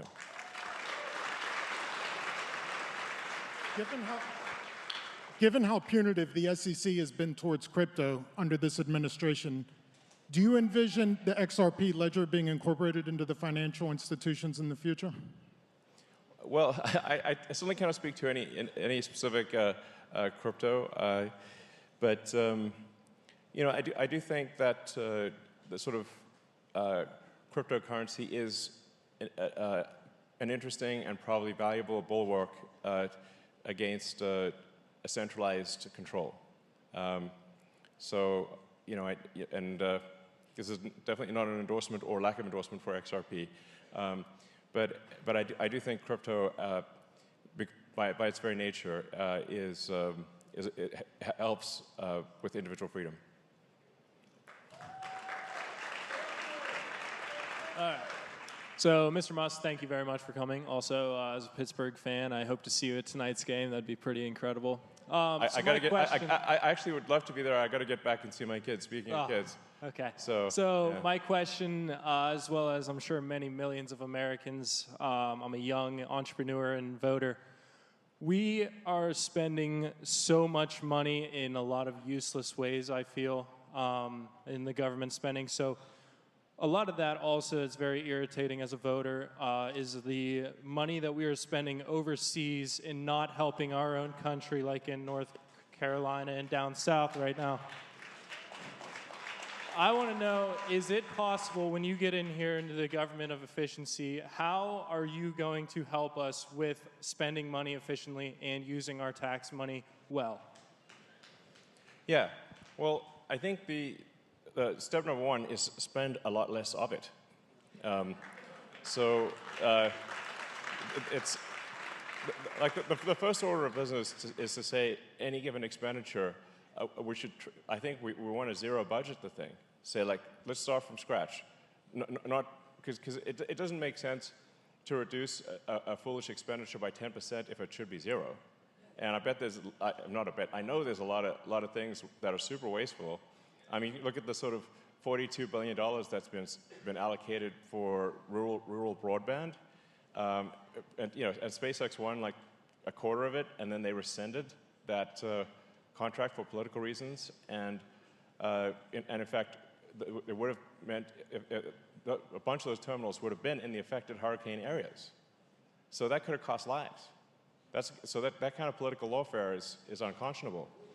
And you know how many people have been connected by that 42 billion? 0. Literally 0.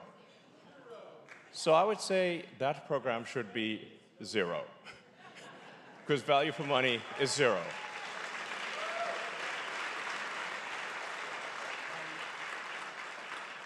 Hi, Elon.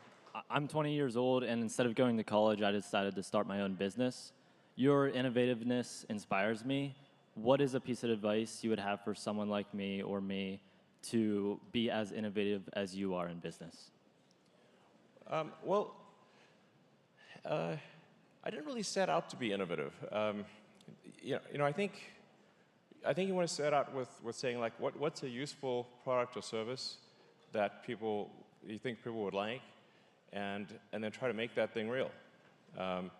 And I think as long as you're doing an honest day's work and providing useful products and services to people, I think you should be very proud of that. I have a huge respect for anyone who puts in an honest day's work, contributing to society. So that's what matters.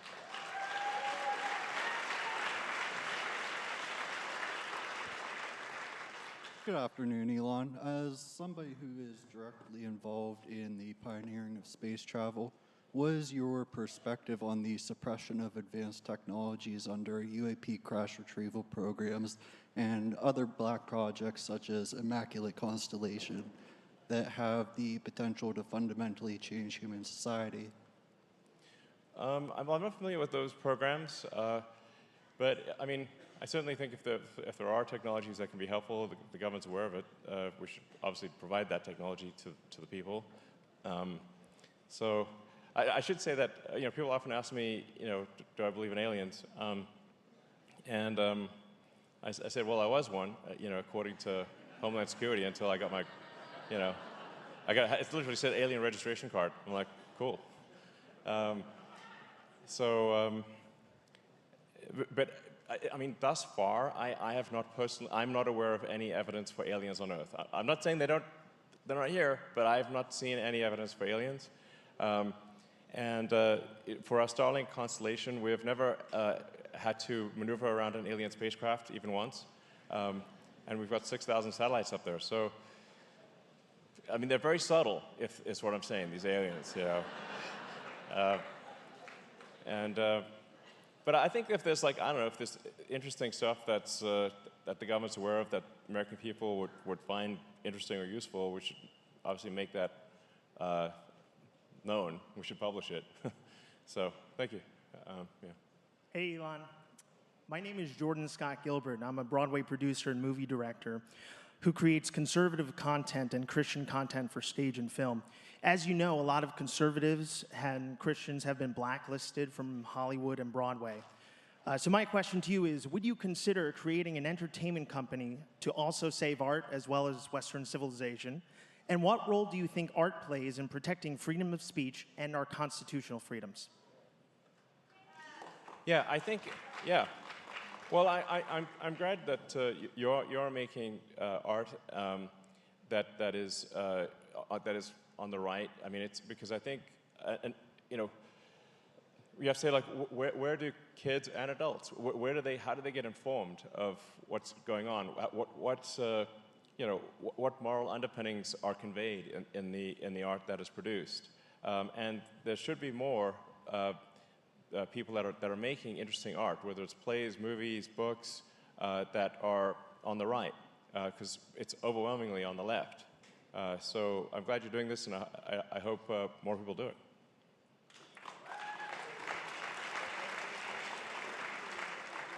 I mean, I'd appreciate just art that's in the center, frankly. That'd be quite nice. It's like I enjoy playing video. People ask me what my hobbies are. It's like, well, I'm a technology nerd, so I like playing video games. And it's really annoying when the video game gets interrupted by some DEI woke bullshit, and I'm like, Jesus, I was playing a video game here. Can you just leave the video games alone? You don't want to do things that damage art. So it breaks you out of the story. So. Hi, Elon. My name is Nolan Duncan, and it's my goal to one day make our region proud by being just as successful and driven as you. One thing we do share, though, is the love and pride of our country. Anyway, I'm a small business owner, a recently sworn-in firefighter, all while having a full-time job, which I may not have after today. Really? Why not? I'm late. I'm 30 minutes late. Oh, geez, okay. But I'm doing this because I love our country, and I love all of you who are fighting to make this country great again. So let's keep it up. Yes.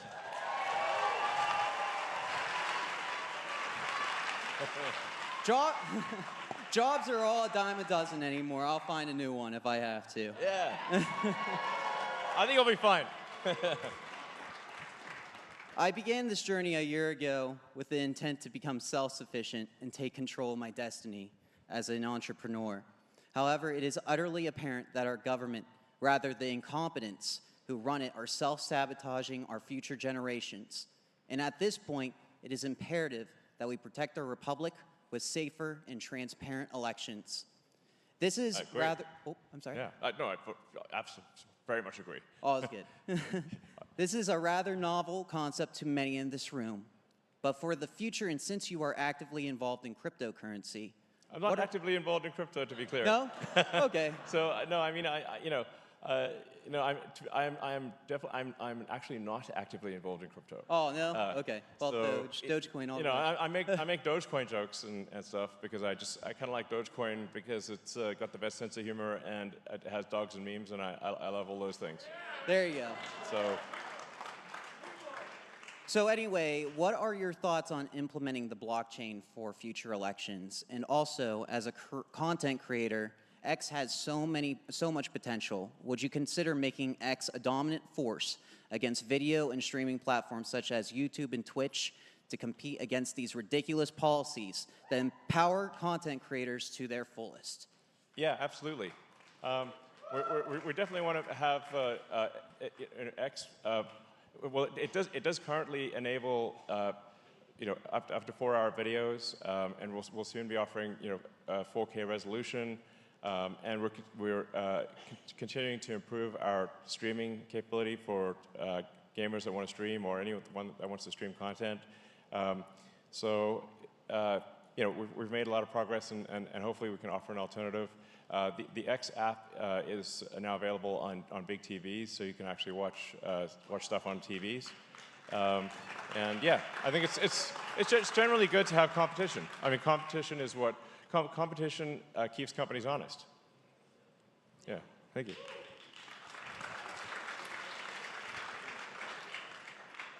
First off, I wanted to thank you for saving democracy and all your contributions to civilization. Thank you. My question is, I'm 24 years old. What key advice would you give to the younger generation wanting to start a family? I mean, my advice regarding starting a family is start immediately. Yeah. I think people worry too much about having kids, and sometimes it's difficult to make ends meet and whatnot. But honestly, there's really no time like the present. Just have kids. You won't be sorry. It'll work out.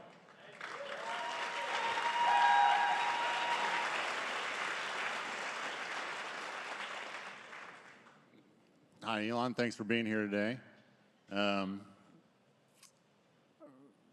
With your Department of Efficiency, how far back do you think we're going to have to go in order to right the wrongs that are in this country? Well, I don't know. I mean, there's certainly a lot of work for Department of Government Efficiency. And there will be immense opposition, obviously, to making the government more efficient from entrenched interests that currently benefit from sucking away vast amounts of taxpayer money. They will not like the fact that they're not getting it anymore. They will fight tooth and nail. So, but it's got to be done. And like I said, we're going to aim to reduce government spending, get government out of people's lives as much as possible, and restore freedom and liberty.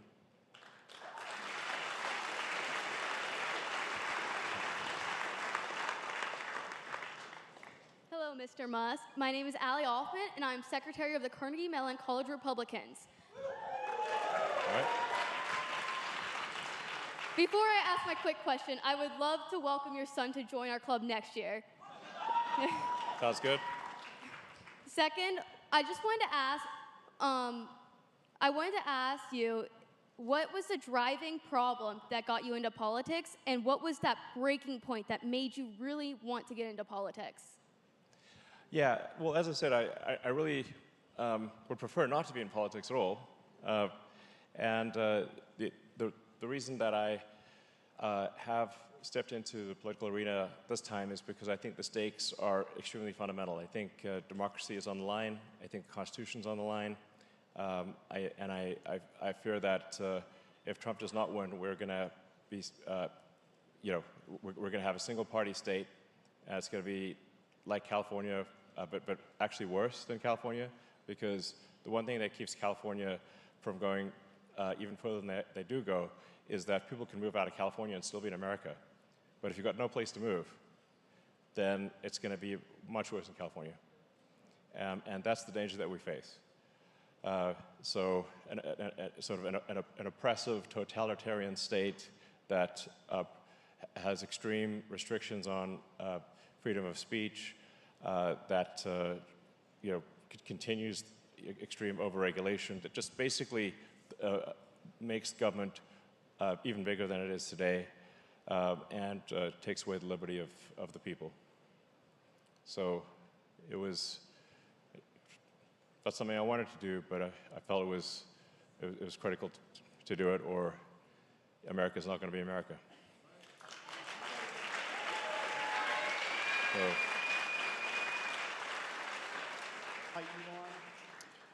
Over 100 years ago, Nikola Tesla dreamed of delivering free and unlimited energy, not just to the people of the United States, but to the people of the world. And he was up against a dirty machine, same machine that we're fighting today, same machine that's been suppressing, suiciding inventors for decades, as evidenced by, Secrecy Invention Act of 1951. We need somebody that has the wallet to not care what people think and not be bullied around while having the guts to give the finger to the adversaries. And whether it's through government efficiency or private sector, if you're taking suggestions, I would encourage you to pursue that avenue to give the people of the earth something clean, renewable, efficient, and imagine what kind of rockets you could build with ethereal energy. So if you would like to discuss it more, I'm getting sushi afterwards if you want to join me, but I would love to hear your thoughts on that. Well, like I said, I mean, I think we want to get government out of people's lives and give people their liberty and freedom back, and allow them to keep more of their hard-earned money. And I think that's what leads to prosperity and a happier people. So that's what we're going to aim for. So I'll just take a couple more questions and call it a day. Hi, Elon. I'm Edwin. I believe that you are the Benjamin Franklin of our times, and thank you for unapologetically being you. My question is, on several occasions in your life, you have bet the farm on highly ambitious and almost improbable goals, in spite of well-intentioned advices from friends, family, and even your idols like Neil Armstrong saying, "Don't do it, Elon." Yeah. Most people would break under that kind of pressure. So how did you get them, or how do you get the mental fortitude to listen to all of that advice, process it, realize you're probably going to fail, and go ahead and do it in spite of the fear? Yeah, I mean, when starting SpaceX and Tesla, people said, you're probably going to fail, and I agreed with them. I said, yeah, I think the probability of success is less than 10%. But I felt if we didn't try to do something radical in space and with electric cars, then nothing was happening. Like the existing big companies were not innovating. Like the cost of access to space was actually increasing every year in the U.S., not decreasing. And there was no, it was basically, we're doing less and less every year in space exploration, not more. And so I was like, well, even if it's like a 1% chance of SpaceX succeeding, that's still better than nothing. So, I was like, the people tell me this joke so many times, like, what's the best way to make a small fortune in the space industry is to start with a large one. And I was like, so then when people would tell me that joke, I would say, well, I was trying to figure out how to make a large fortune into a small one. And like, how did you know?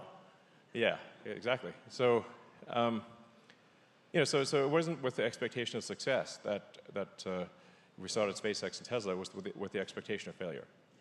But we felt it was important enough, nonetheless, to give it our best shot. And we just barely made it. SpaceX, the first 3 flights didn't succeed. The 4th one did. And if that 4th one had failed, I was out of money and the company would not exist. So.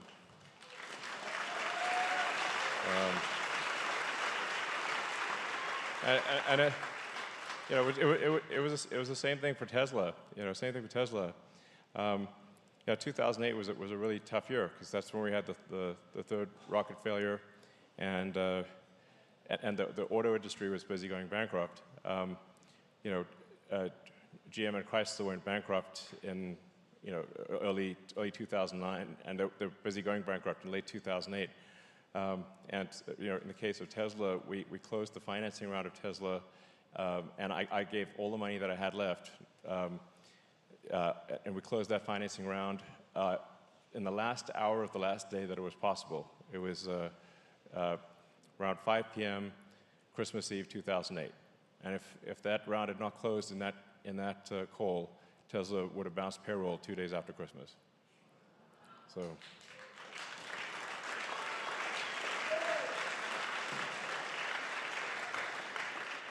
Good afternoon, Elon. I thank you for saving my son's life at the age of 25 in his little red Y, Tesla. Going 77 miles an hour on the turnpike, a deer jumped. The cabin knew there was an impact. It lifted the front hood. So the deer was not in my son's lap. So thank you for that. You're welcome. Secondly, my question is... Yeah, we do actually, the top priority for Tesla design and engineering is actually safety. So that's why he bought your S, and now he has your Cybertruck, and he is 25, and you are his inspiration, and he was to be here, but he didn't get the ticket, Mom did. All right. So my question is, as an educator for over 20 years, and for the rights to bear arms, why in the public schools do we not have a team of concealed carry professional staff, faculty, on all colleges, public schools that are completely under confidentiality and highly trained to protect our schools? And if we cannot protect our children, then can you design equipment that will allow our schools and our campuses to be freely safe of any man or woman who thinks that they are going to take us down? Sure. Well, you know, I don't actually have an answer for everything. So I'm doing my best here to just, answer questions as best I can and, hopefully get most of them right and probably some wrong, but, and then correct the ones that are wrong. But yeah, I do think there are steps we can take to improve safety on campus and on schools. And I think if there are highly trusted teachers who are willing to, we need to make sure, obviously, they're highly trusted and very, very capable, who are willing to have firearms to protect the kids. I think we should probably let them do it. All right, so I'll just do this question and one more, and then we'll call it a day. Hi. I'm one of the Pennsylvania conservatives Pennsylvania Democratic conservatives in the room. My father and brother have been in the House of Representatives for 24 and 22 years. Pro-life, pro-gun, pro-military, pro-First Amendment, pro-Second Amendment. My problem is my vote didn't get counted. I voted for Trump in 2016. I voted for him in 2020. I received this letter in the mail from Harrisburg saying that my vote did not get counted. And what concerns me... Actually, I'd like to understand more about that. So how did that work? I don't know. Okay. I work the polls. I've always worked the polls. I go for conservative Democrats. I go on a federal level for the Republicans. And like I said, I've always gone to the polls.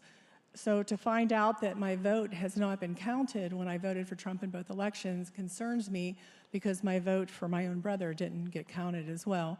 So I think that's happening to a lot of us. There's no explanation? There's no explanation. I mean, if I didn't get this letter, I would not have known that my vote wasn't counted. So I think that's happened to a lot of us because we are standing with Trump. That seems really crazy. Oh, I know. I mean, it seems like you could have it. If they say it's not counted, they got to give a reason for that. There's no reason. No one seems to even, when I call, they're like, we don't know. We don't know anything. I just work here. I'm like, oh. Well, I think we definitely want to understand how widespread this is. Yeah. And, definitely use the X platform to publicize anything that you think is an issue. If we just, we want to investigate anything that is messed up, and that sounds pretty messed up. At a minimum, they should tell you why your vote wasn't counted. I mean, was there something that you didn't fill out, or what? Oh no, I went to the polls and I signed. I've done it for, 40 years now. So, yeah, it's strange, but I think I'm one of probably hundreds of thousands that has been silenced. Well, I think it would be good to just count up like how many people are in your position. And for sure, that does seem messed up. Like the state should be required to tell you exactly why it wasn't counted, and so that you at least understand if there was an error in the form, there was something, because it wasn't just saying it wasn't counted with no explanation is totally unacceptable. So.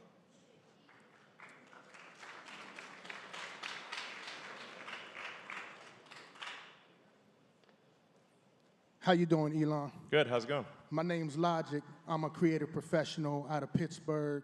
and I represent my people, my community, and some of the questions that we may have, and some of the insight that I have from me personally, being a single father here in this city, also making it through the changing circumstances of the economy as it becomes worse than I've ever known it to be.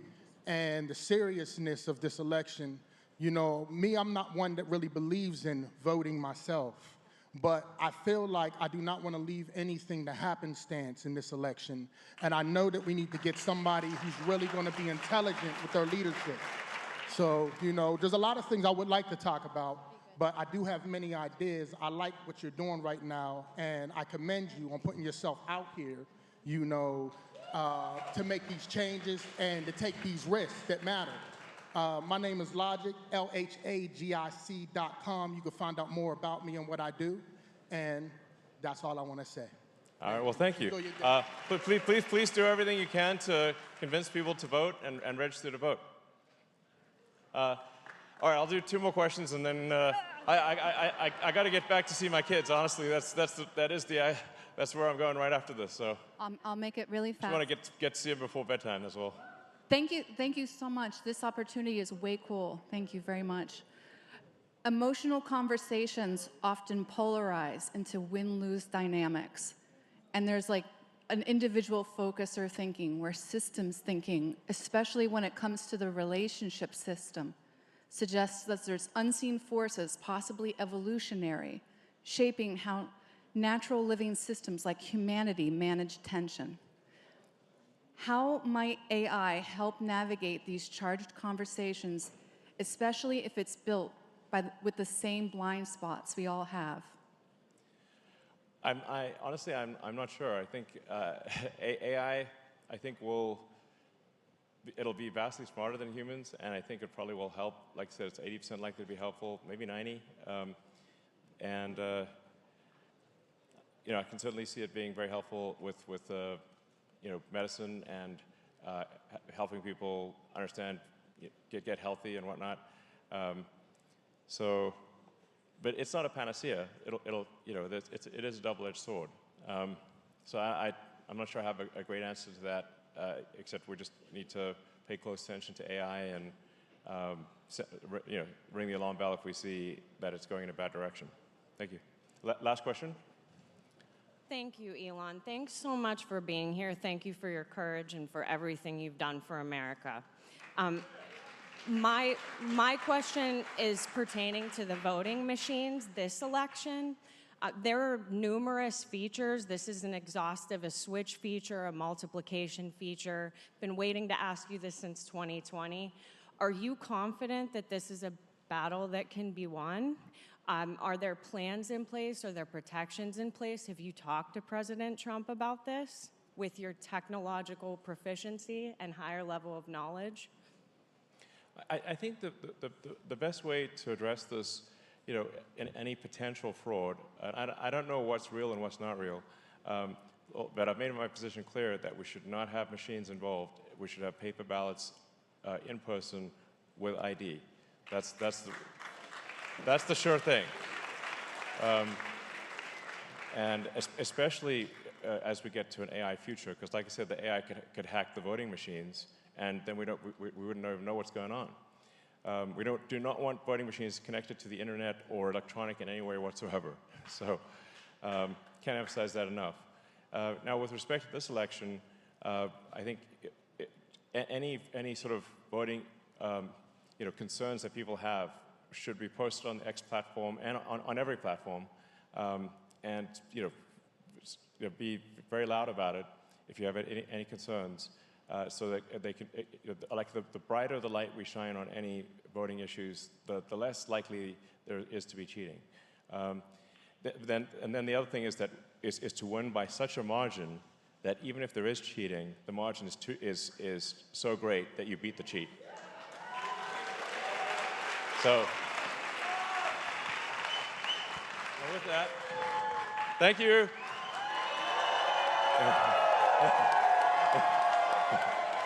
All right. Thank you, everyone. It's been an honor speaking to you, and I enjoyed the questions. And let's just go ultra hardcore. Remember, only have until tomorrow night to get people registered. So please think you've got one goal: get people registered by midnight tomorrow. Thank you.